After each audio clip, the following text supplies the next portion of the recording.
Good morning, everyone. This is Kim with Quest, and welcome to the Quest Forum. Today you've joined us for Demystifying UX1, Pulling Back the Curtain to Have 2020 Vision, with Doug McCarthy and Todd Nelson. A few housekeeping notes to go over before we get started.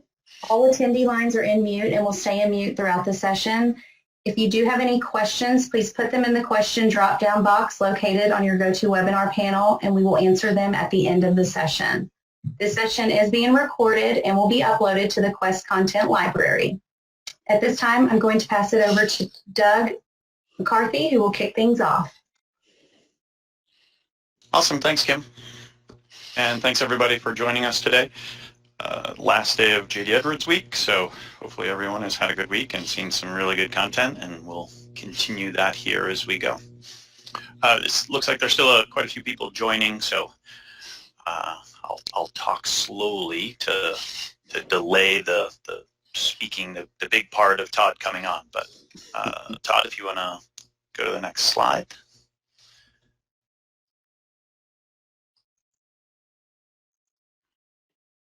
Oh, I love when you put the good picture of me.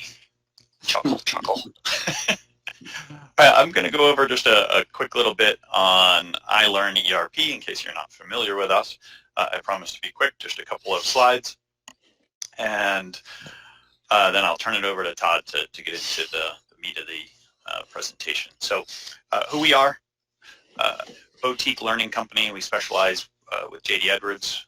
We have a few online e-learning options, which are quite popular these days with people working remotely and on-site training being not a big thing right now with social distancing, etc. But we have our online academies and remote training options for people.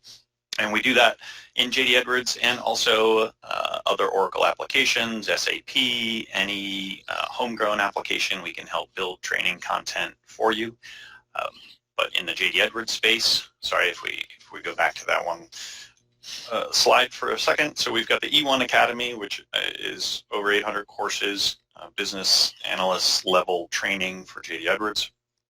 And then purple there, the E1 or the End User Academy is designed for those people that are new to J.D. Edwards or perhaps just new to a new role within J.D. Edwards, role-based learning in that UPK kind of walk through or click through style.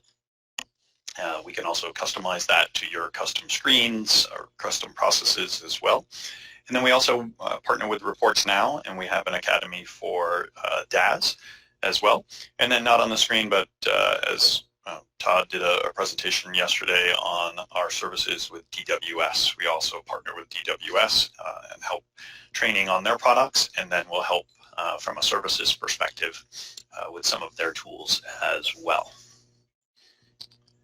So outside of those online academies, what else do we do? Well, as I said, we can do online and or on-site ERP training when that does become available or an option, hopefully in the near future.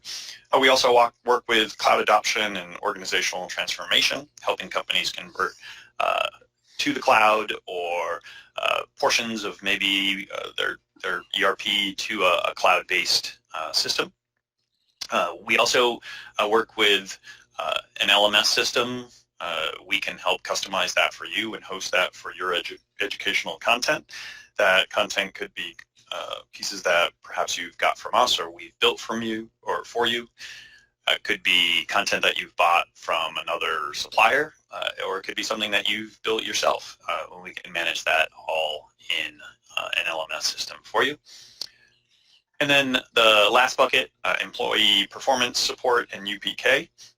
We are doing a lot of work these days with companies that are looking at the sunset date of UPK that Oracle has announced and actually pushed a couple of times now, but helping to come up with a plan or a path on how to deal with that, perhaps looking at other tools or what you can do staying with UPK. So happy to help anybody with that, with health checks and any training needs across the board.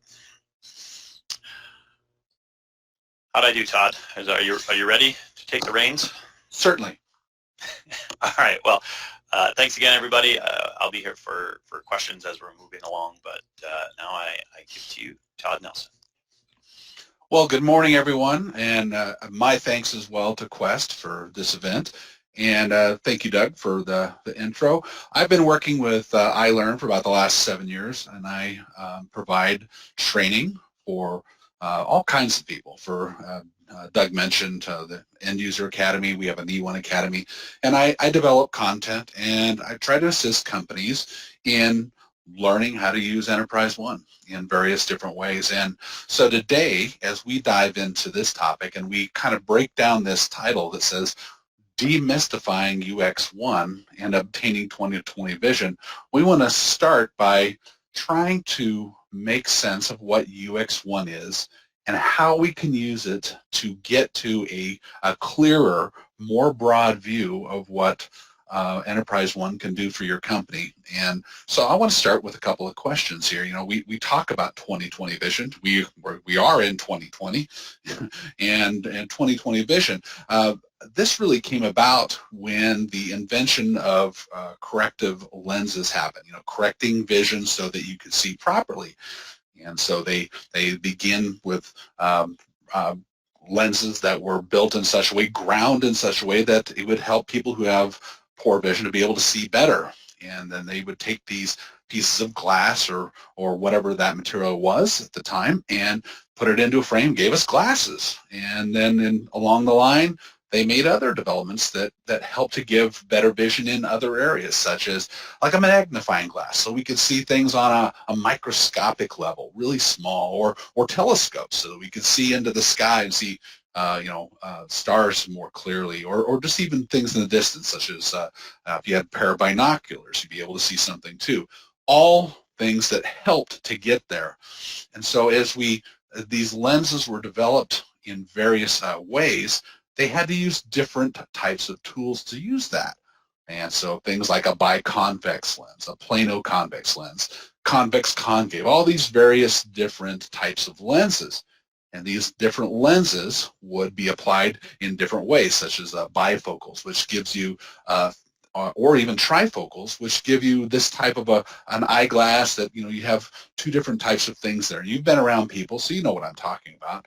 Those turned into things like progressives, which don't have this hard line on the lens here, so that you could move from one thing to the other. Again, a real smooth transition between things so that you'd have nice, clear vision. And those looked a little bit different. Now, what other kinds of advancements, though, have been made that give us some better vision? Well, this might surprise you. I'm going to talk about the F35 aircraft. This is an aircraft that was built over the last decade or so, and it's a pretty marvelous machine. It's a marvel of technology built to be superior in every way. So why do I mention this aircraft? Because it is built with an integration that is worth noting, and it's integrated with a piece of equipment that truly is marvelous. So what is that? It's this helmet. This is the F35 HD helmet, and it was built for about $400,000, which seems awfully high. But it was developed so that the pilot, it gives information to the pilot that just wasn't available for.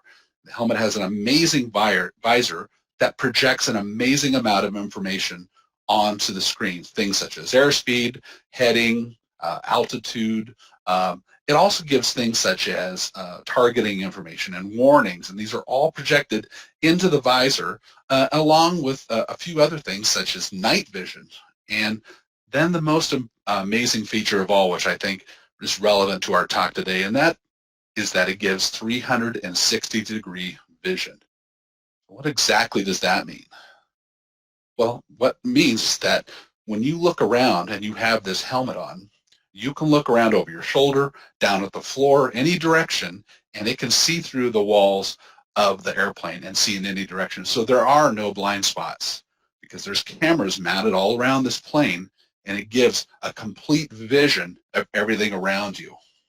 So another element of this also inside this visor is that it also gives the pilot information about if the pilot is looking in one direction and there's something coming from another direction, he has all that information displayed on the screen even though he's not looking at it. Additionally, he also has the ability to know what targets are being targeted by other airplanes he's flying with. An amazing amount of information that it gives to a pilot to be able to see lots and lots of things. So this F-35, it's designed to approach with stealth, with technological innovations that really give them an unfair advantage if they have to get engaged with other airplanes. Now UX1 is designed with the same idea in mind. It has a bunch of pre-built tools that are designed to give users this edge, and it gives you some unlimited efficiencies for your business processes. So unlike the F-35, the UX1, these are not stealthy tools like the Navy or the Air Force. These are really anti-stealthy to give you a full view of everything you need to know about your business. EnterpriseOne has made advances, just like the development of eyeglasses, like the development of the F-35 and the F-35 helmet. So the question is, now don't you want to have that kind of vision for your business? Don't you want your users to have that, to be able to see in all directions? You know, the ability to have real-time information about all of your business units is necessary. You know, the ability to have a dashboard that compiles all of the relevant pieces that you need to know so that you can make relevant decisions. That your users also have that information as well, alerts that warn you of any threats or system demands or anything that needs immediate attention. Well, over the past 5 years, Oracle has begun to introduce these tools in the various releases that have been released. You know, and some of these releases were starting back in 9.1 when they started to introduce, they would call them tools features initially, and then they started talking about things like in 9.1.5, talking about UDOs. And UDOs are user-defined objects. I'm sure many of you are already using some of these. And these were initially tools that were introduced that kind of took over and took the place of having to do code modification within your applications. So things like a grid personalization, being able to change so only the things you needed on your screen were seen. And then that expanded to form personalization as well. These were really powerful tools that a user could use to get to the information, to be able to operate more efficiently. And eventually they started calling those citizen developer tools to give you the idea that you as an end user, you as a supervisor, whatever, could craft the user experience that you wanted, needed, by using this set of tools. These led to UX1, and as of 9.2, UX1 became this whole set of tools, these UDOs, that you could utilize, and they also came with some pre-built landing pages that you could use that were customized to understand better how you could have that 360-degree vision, a broader view of your company. So again, all of these tools are just created for users of Implement One to implement changes to the user experience. So what is UX1 and 9.2? It is released, it is a toolbox full of tools, just like what you see here. Just lots and lots of things that are available. You have the ability to use any of those tools by themselves, which are very, very powerful, without a doubt. Or when you start to use the combination of these tools together is really when you unleash the power of UX1 and really when you start to see some effective change in how your business works. And again, that starts with the UX1 pre-built roles, and what those do is really introduce the idea of using a personalization framework. And what I mean by that is that when we use these tools in combination together, that it gives us the framework to find solutions for our complex problems to business processes that we have. So, Ux1 Personalization Framework, you see a lot of these tools that are on the screen here, and on the bottom, it mentions most of the tools that are out there and available. Query Manager, OneView, and when we're talking about this, some of these were implemented as of 9.1, and you recognize those, such as grid customizations and queries. As I said before, they've expanded to include some really powerful tools. So when we start to talk about UX1, we need to talk about Ux1 Personalization Frameworks. All right, so I've often, when I've begun this discussion talking about UDOs, I've categorized them in my own way, and I like to talk about them starting from simple UDOs, which are, again, things like grid customization, where you can take your grid, remove the things you don't need to see, you can change colors, you can use multiple grids that you've saved for yourself so that you only see what you need to see. In addition to that, they've added on things like form personalization. That's the header of your application that you can change, reorganize the fields that are visible. Now, you may say to yourself, well, that's just an end user kind of thing that you're cleaning up your screen so you only see what you need. Well, yes, and that's a very important thing to keep in mind. Yes, users need that. But when we start to use these two things specifically in combination with things like Cafe One, whereas you're going to take multiple applications and put them into one screen, you can see that when you harness that along with these tools, they become much more powerful. Along with that is advanced queries, or enhanced queries as they're called now. And they take the QBE search functionality and they take it to a completely different level. And these really are this specific tool is probably one of the most powerful pieces that EnterpriseOne offers, because it is connected with so many more of all of the other capabilities that we're going to talk about here in just a moment. The ability to do searches that have many more parameters to search upon to grab the data that you need, as well as to be able to save those searches, also have those searches execute immediately upon looking at the program. So these are what I would call a simple UDO. And then we get into what's called a dependent UDO.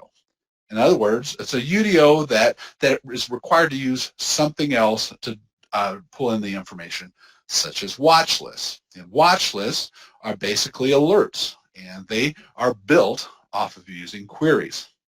So you build a query that pulls in information on open orders or anything that you want to inquire on data-wise. It could be orders at certain statuses. And it gives you alerts, and you can set thresholds so that you can have alerts given to you or to whoever you need to at a specific threshold level. And so this is why I call it a dependent UDO. This is also when we'll get into using things such as the page composer and the pre-built rules. There'll be analytical charts that are driven off of these queries and watch list information here.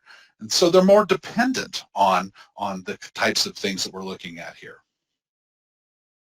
So we can see, just real quick, that there's a lot of power in these little small individual tools which you can use individually. But when we dig deeper, we're going to look at the other various UDOs such as personalization, page composer, Cafe One, the orchestrator, and notifications. So those are what I would characterize as complex UDOs.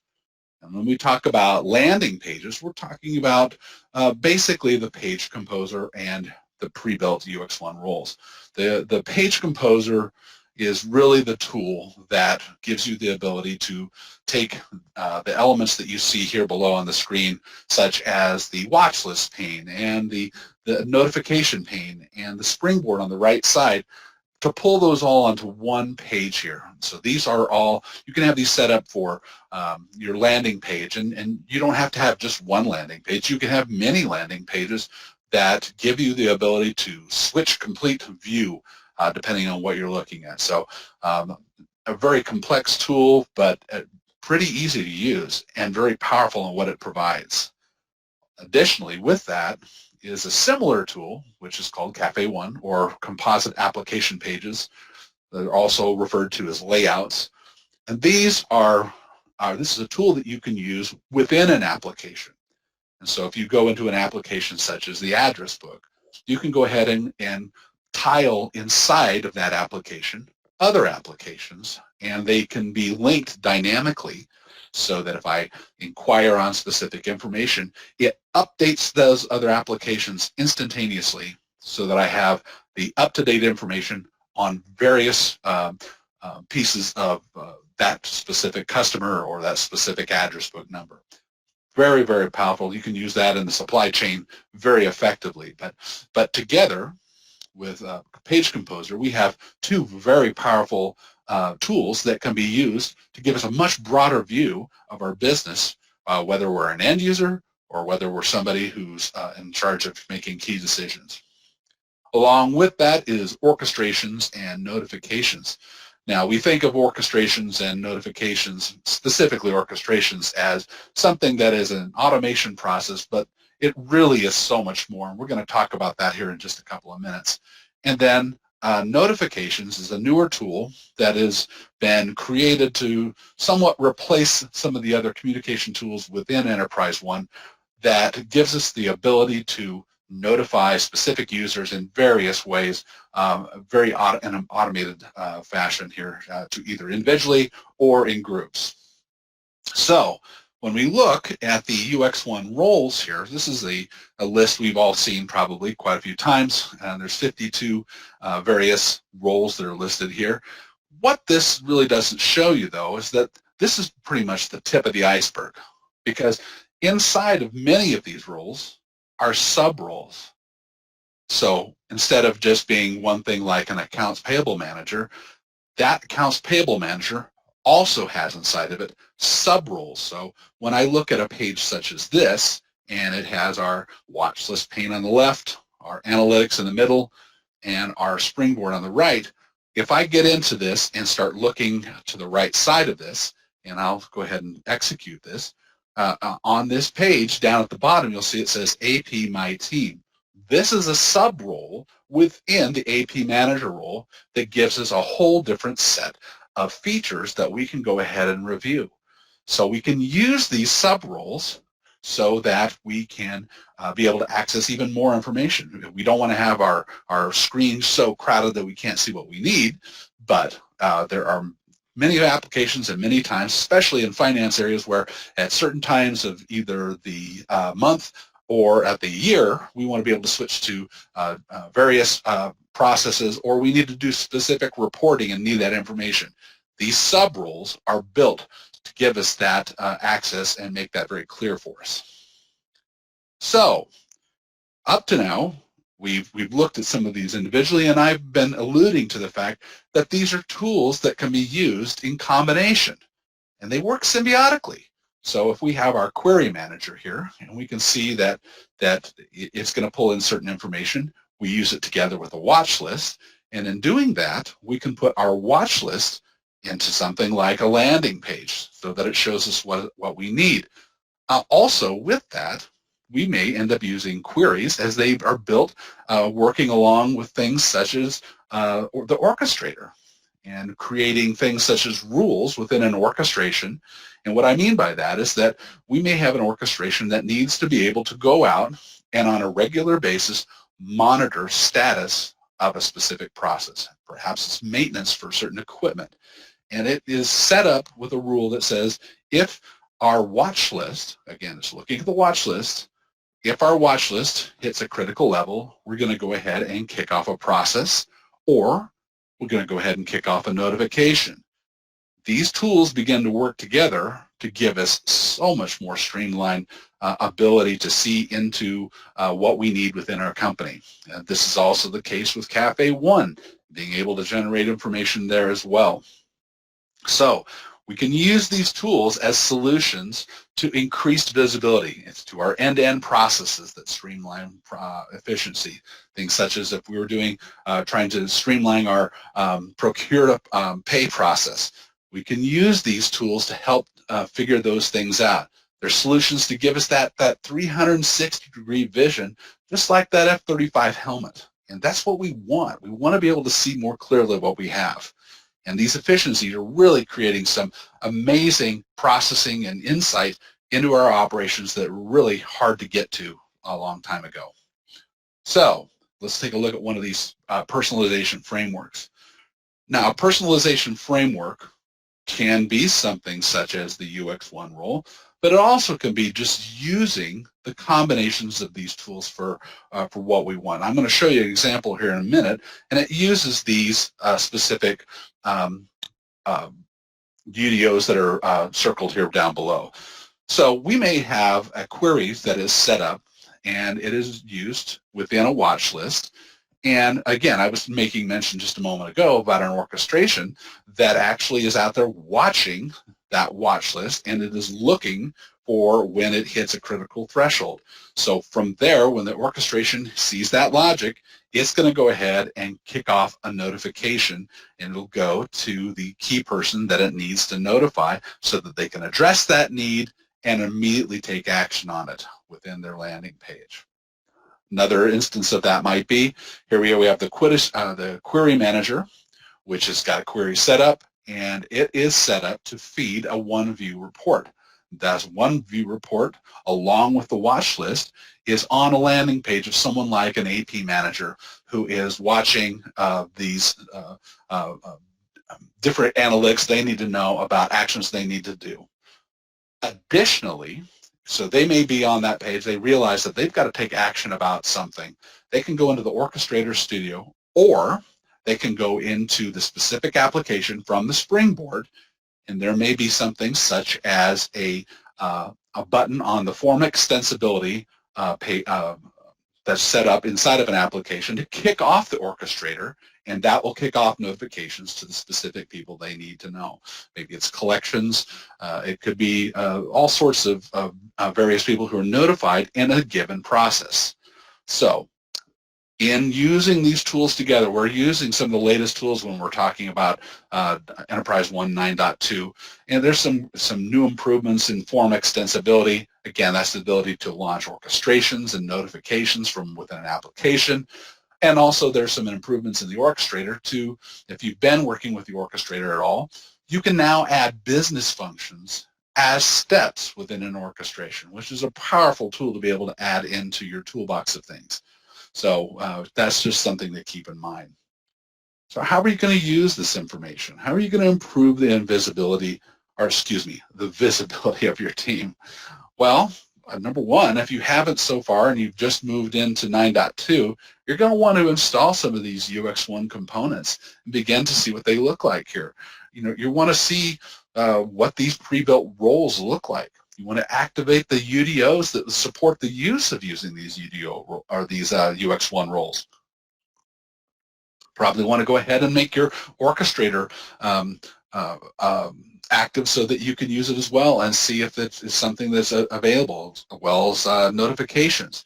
You're going to try to initially make these available to a small group of business analysts and some of your influencer power users so they can start to get their hands around that. You want to give them some selected security so that they can see how they're going to impact process. You also want to be able to create some watch lists with to a limited number of users and get feedback on that as well. You want to give them some criteria of how you want them to try these out in the initial stages. And you're going to give groups of people, whether they're supervisors or managers over selected teams, you're going to give them some directives to go ahead and start to conduct some focus group exercises to determine the bottlenecks in your current processes. So that might be in the finance area, it might be in manufacturing, any of your distribution processes, and you need to find out when you roll out some of these UDOs, how would they use them best? How are they going to solve a business issue for this team here? And then they'll roll that up to the analyst to go ahead and make sure that they can create a solution to that. Now, I'm talking all theoretically up to this point. Let's take a look at a couple of examples to see exactly what we're talking about. So in the example of perhaps we have users that are entering orders or entering some sort of request that require an approval, there might be the problem that the approvals get hung up. So you can have a request for an approval being made, and the solution might be that you want to go ahead and see if you can improve the response time of the approver. So what you could do in this solution is a couple solutions. You could use the form extensibility to add a button to the entry screen. And this button is mapped to a notification that is created and sent to that approver. Now, you don't want to bury the approver in notifications, but it could be set up with a notification so that it is scheduled at a specific time so that the end user knows that I know that my request will be seen and responded to in a timely manner. Or you could take this same issue of approvals and you could set up an orchestration that's based off a watch list, and it's looking for orders that are older than a specific range. And once that threshold is met, it kicks off an orchestration, and that creates that notification to the approver. Again, so you can set up the logic within one of these tools to make that happen. So as we look at this specifically, we can go into our application, and we would use the form extensibility icon. We click on that, and it would take us into the form of our application. Let's see how this works. We click on the Add button to add a button to the form of this screen. We put it to where we want to have it, and we could change the name so that it would tell us exactly what it's doing. In this instance, this is an instance of a new employee, so it's going to order their equipment as soon as they're done adding this employee. The orchestration wizard comes up here, and you select the button and what that button is going to do. And as soon as you click on that and decide how it's going to execute that button, you then go ahead and select whether you're going to use an orchestration or a notification. And so you select the notification that you want, that it's going to go ahead and notify the order clerk who's going to order that. You could save this, and it would be available within this application.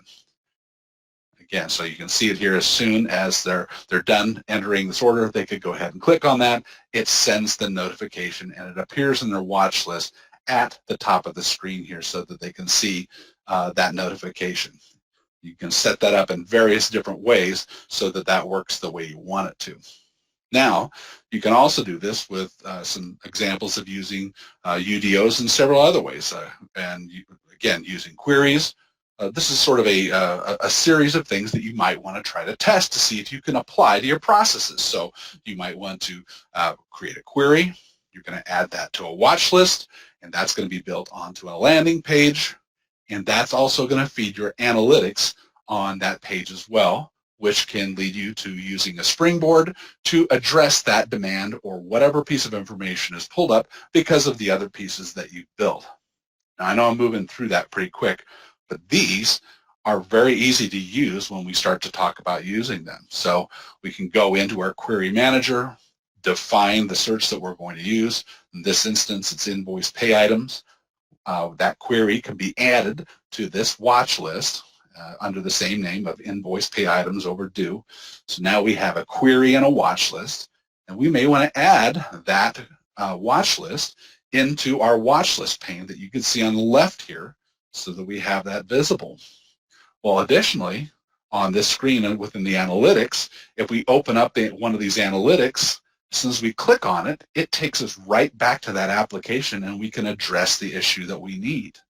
So it's a very powerful way to use these tools from one side to the other, setting up to have information available to you, and then to address the issue as you see it displayed within your watch list page.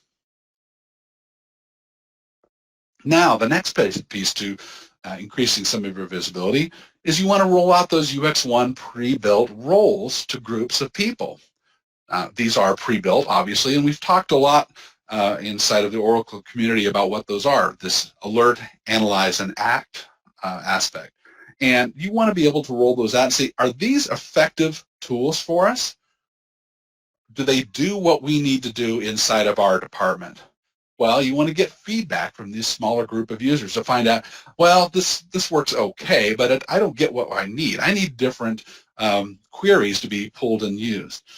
Maybe I don't need to have all those analytics. Maybe I need to have a website displayed on my page. If I'm a supply manager and I interact with a specific supplier, maybe I need to have different information. So you're going to have your BAs and power users find out what that information is, and then maybe edit some of these pre-built roles using the page composer. And then what we would do is we would reverse engineer some of these roles if necessary. Take what's been used before, substitute out the queries that you would use, the analytics that are effective and relevant to your company, and then maybe roll those out to small groups of users as shared composed pages and see if they're going to work. And this also includes using Cafe One for the exact same reason. You want to find the processes that are working and then reverse engineer what's built and use those in such a way that you can customize them for your company. Again, this is all user-defined objects that are not going to affect the code of your company and keep you current. So we're going to take a look at in this example of how you can go to a pre-built page and your users can go into the analytics, which are based on queries. Then they can go in and change and select a new query that can be used instead of the one that was actually in the pre-built page. See that? You went ahead and selected a new one. All of a sudden, we have a new analytic that pulls up here inside of this page. And then in the instance of using Cafe 1, this is the address book. You can see that we have tiled inside of here 3 applications. The initial application, which is the address book, and then we can inquire on something, and it immediately updates the other 2 applications inside of here. Again, this is a really great tool for our end users and also for anybody who's a decision maker who needs to see something, such as a user that needs to know a supply of something immediately, maybe from a supplier. So you have somebody who's inquiring on an item from a specific company. You can immediately see availability and see if you're going to be able to deliver that on time. All right. Additionally, we talk about Orchestrator and notifications. Now, we all know, and I talked about it a little while ago, that the Orchestrator does automate many functions and can also automate notifications to bring information to users that is critical. And those are things such as GPS information, meter readings, time tracking, and temperature readings. These are often discussed as applications for Orchestrator, but they can be very illustrative of the applications that can help us with a broader view of our business and what is going on. So I'm going to show you an example of how we would use an orchestration. This is not a new example, but what we can learn from it is how we might be able to apply that to pulling in other critical information into our processes here. So let's assume that we have a section produce truck, and we have an instance where a sensor on the truck senses that the temperature in the truck has risen to an unacceptable level. And in this case, we have set up a rule to go ahead and kick off an orchestration. And the first step after the rule might be a message request that can automatically notify the driver and maybe some other people in the company of the situation. Then another service request would call another truck to intercept the truck with the failing refrigeration truck and offload the cargo. And then we want to make sure the food doesn't perish and can continue on schedule. And then a final service request can be added to the orchestration to submit a work order for the failing refrigeration unit on the truck. So in this example, it shows that some of the steps of the orchestration do some automated processes, but they also provide critical information to the responsible parties of the company so they, in turn, can take action as well. So we can see that these various UX1 tools can be utilized and pushed out to users at every level of the company to improve the visibility of key processes and demands with the company. So on the end user level, we can see that having the ability to see maybe just all of the applications for a given day. This is an example where we're seeing a process flow. So this may be all of the essential functions and tasks that a specific end user might use on a given day. And they additionally, this is for maybe just a general ledger and job cost, but you can also see right above the process flow below, there are other pages they have access to as well. And so maybe limited to this end user has 3 landing pages, and they give specific information to help that user to get to where they need to. Also, though, we have managers, and they have needs that, if met, are going to result with better business management and reporting. So it's going to give them key analytics and alerts that are necessary prior to taking steps.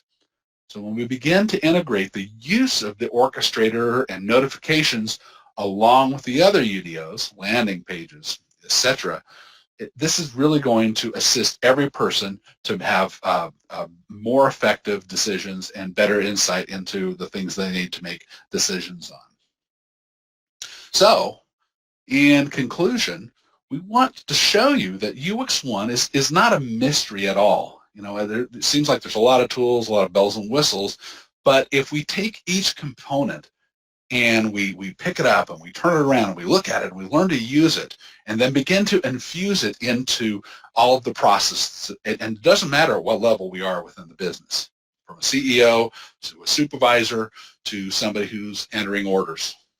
Each one of these tools, when we begin to integrate them into our daily processes, they become familiar and not so spooky. Then when we integrate the combination of those tools together, we begin to create some of these Ux1 frameworks. And the framework creates countless solutions and insight into every aspect of your company. Again, that's going to be from your end user to your CEO. So I hope that you can begin to say that you're willing and desiring to have that kind of 360-degree insight into your company as you move forward. I want to thank all of you, and I hand it back to Kim here for a moment, and then we're going to answer some questions, I believe. Thank you so much. It looks like we've had a couple of questions come in, so I'll go ahead and read those out and you can answer them for the audience. Just to keep in mind, if you have additional questions that you'd like for them to answer, please go ahead and submit them in the drop-down box. The first one is, can the form extension be shared within a group of users? Yes, it can. Yeah, again, all UDOs can be, once they're created, they're personal UDOs. And from that point, you can go ahead and request to have that published. And so in the example of that, you can, it'll be sent to your administrator, and they can share that to groups of users. And the next question is, can we call orchestrations from UX1? As it is right now, my understanding, the only way that that's really going to happen inside of UX1, you could use the springboard and go into an application and use that form extension to call an orchestration. So there's and it's really sort of a complicated question. The Ux1 page is a display type of page where it's displaying information. You can't put a button on inside of that, but your orchestrations can, the rules can be set up to go ahead and invoke an orchestration given certain conditions, depending on your watch list and if they meet certain thresholds. So not really on that page. There may be some other insight on that I haven't heard about yet, but I have not seen that on a specific pre-built page at this point, or even within the page composer. Thank you, Todd. Mm-hmm. If there's any more questions that you have, please feel free to submit those. We do have a few minutes left.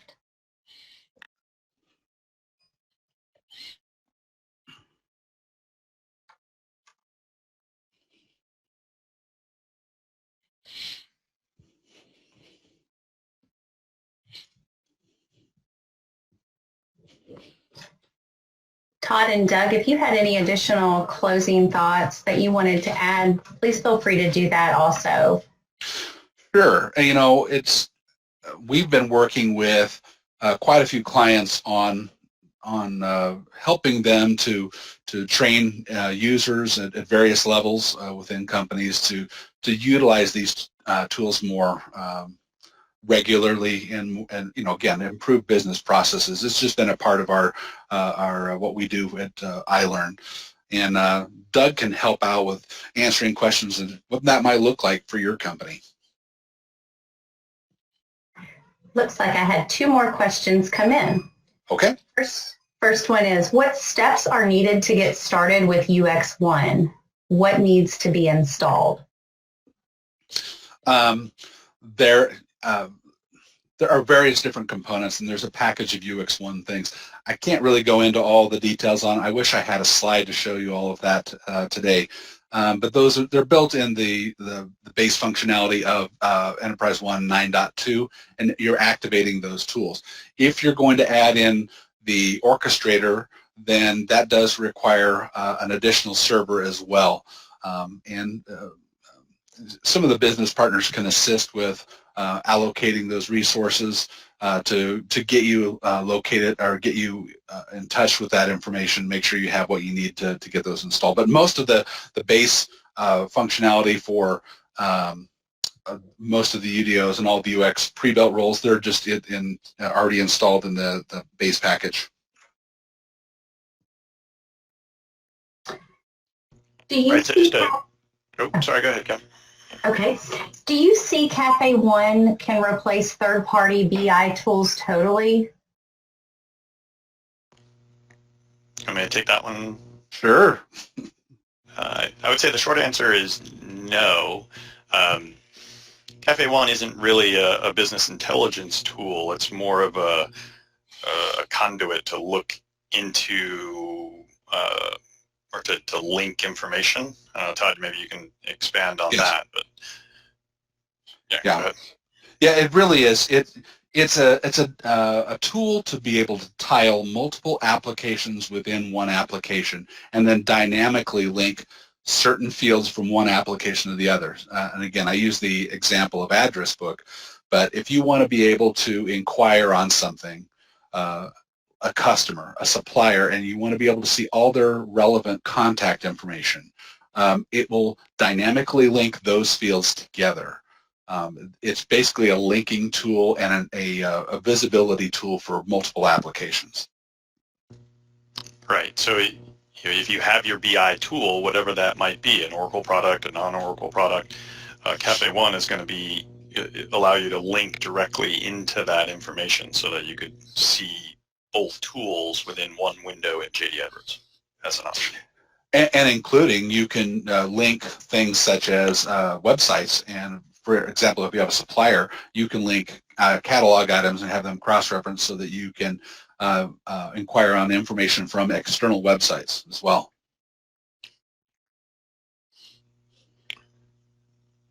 Any other questions, Kim? Not at the moment. All right, well, as my reminder... Oh, I'm sorry. I spoke too soon. Okay. Can we link Portal with Cafe One? I'm not familiar with that. We might have to, you can reach out to us, or we may have to have a bigger conversation of what you mean by portal. But in general, I mean, you should be able to link to any kind of site or component.